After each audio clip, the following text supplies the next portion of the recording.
On January 24th, 2022, an F-35C Lightning II Joint Strike Fighter that had suffered a ramp strike on the deck of the USS Carl Vinson crashed into the South China Sea. After a too-low approach to the flight deck, the F-35C slid off the deck of Vinson, plunging to the floor of the sea below.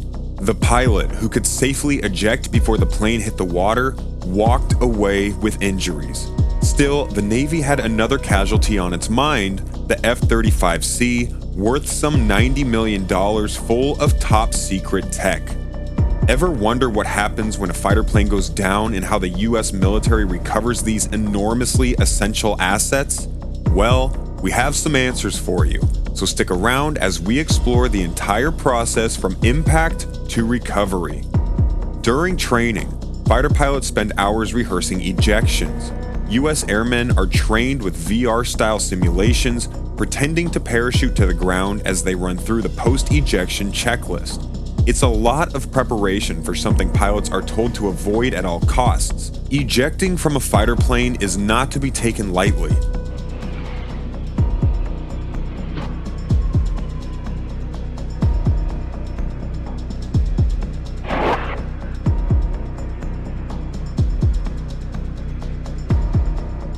As it means abandoning the equipment to an inevitable demise, risking the technology to fall into enemy hands, and subjecting the pilots to serious risk of life-altering injuries.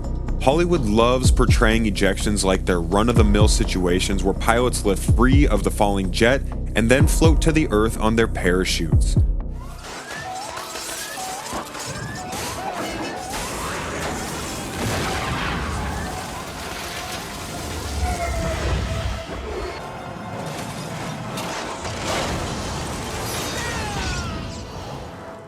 You can't believe everything movies show you. In reality, ejections are incredibly violent and avoided at all costs. Each pilot, co-pilot, and weapons officer wears a parachute that buckles into the aircraft seat.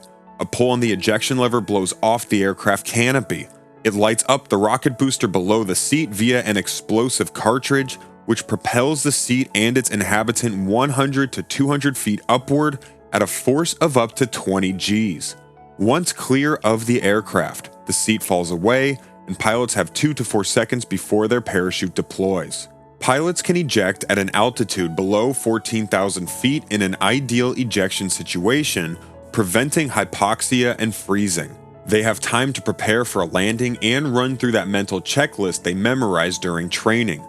But this ideal ejection rarely happens. 1,000 things can go wrong, from sensors failing to the parachute canopy twisting and tangling in the force of the fall. Even in successful scenarios, 20 to 30% of fighter pilots suffer some spinal fracture and not a chance the average human would want to take. Assuming the pilot can successfully eject and deploy their chute at a safe altitude, the ride down isn't a chance to catch their breath. Remember that checklist? Most pilots could say it in their sleep: canopy, visor, mask, seat kit, LPU, 4-line jettison, steer into the wind, prepare for PLF. First, pilots look at their chute's canopy to check for malfunctions, like twists in the suspension lines and partial inversions. If there is a problem, there's a good chance the pilot will spend the rest of the trip toward the ground going through the procedures to correct it.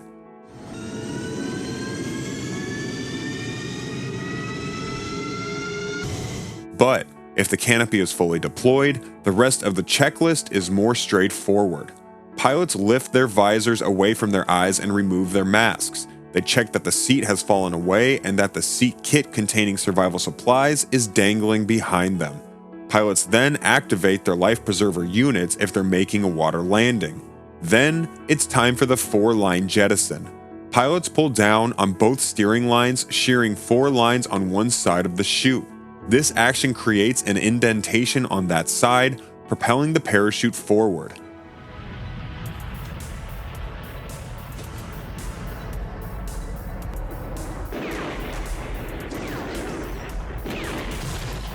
After that, the objective is to use the steering lines to hit the ground nearly straight into the wind.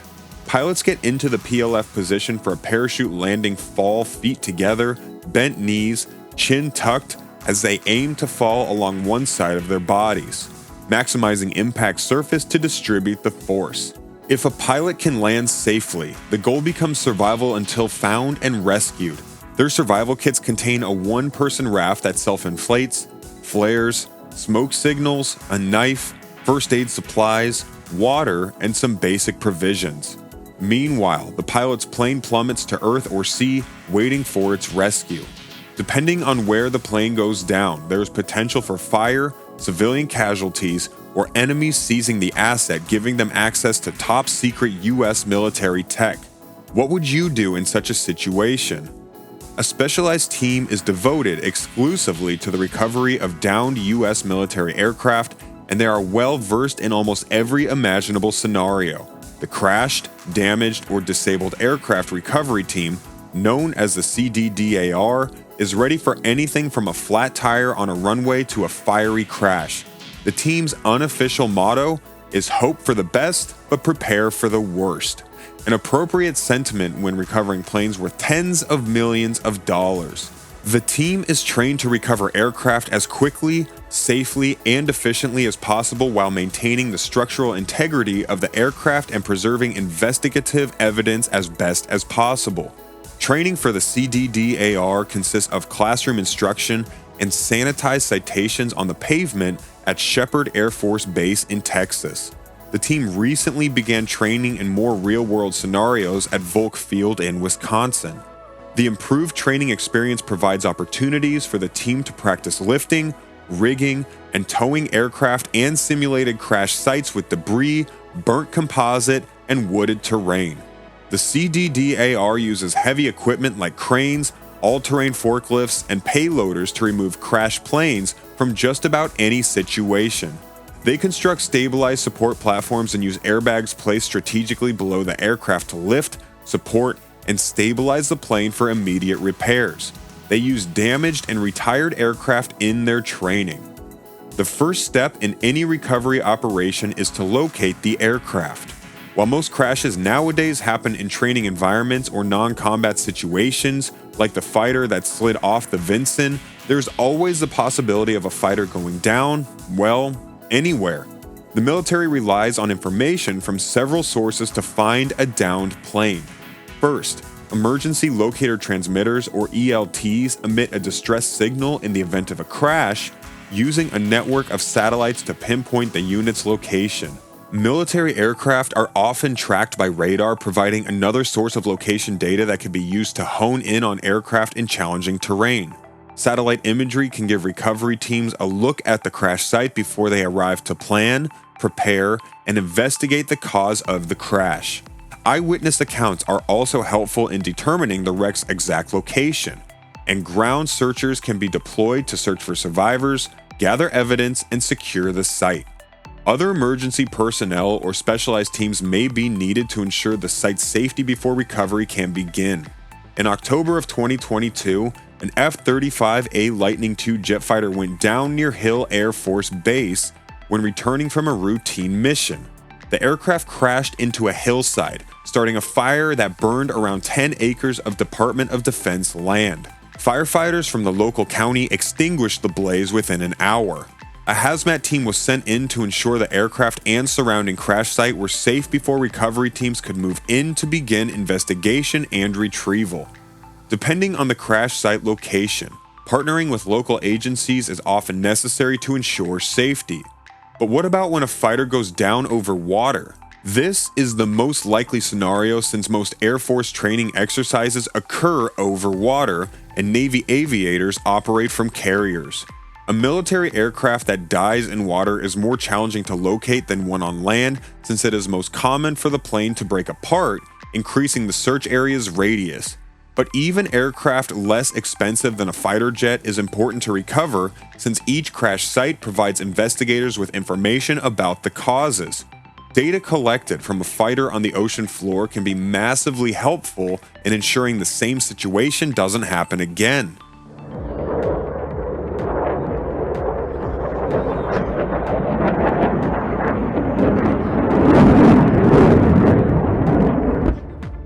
Some aircraft now carry flight data recorders designed to deploy on impact and rise to the water's surface, making them easier to locate. The steps to respond to and recover from an aircraft mishap can be complicated. When something happens, the person in charge of that type of aircraft, called the senior member, from the responsible squadron is appointed by the commander. The Navsefjord Aviation Mishaps Investigations team works with the senior member, and it helps guide them through the process, including searching for a downed aircraft and planning the recovery operation. The first thing to do is find the aircraft and determine if it can be recovered.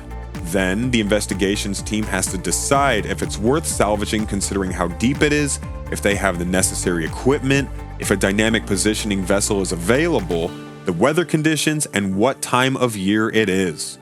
During the recovery process, the ship must stay directly above the crash site, which adds a layer of complication.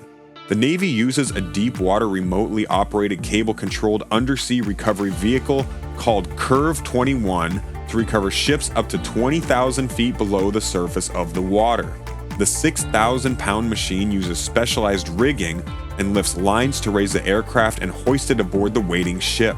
In the case of the F-35C that went down in the South China Sea in 2022, the Curve 21 was used along with a contracted civilian ship to raise the aircraft 12,400 feet from its resting spot.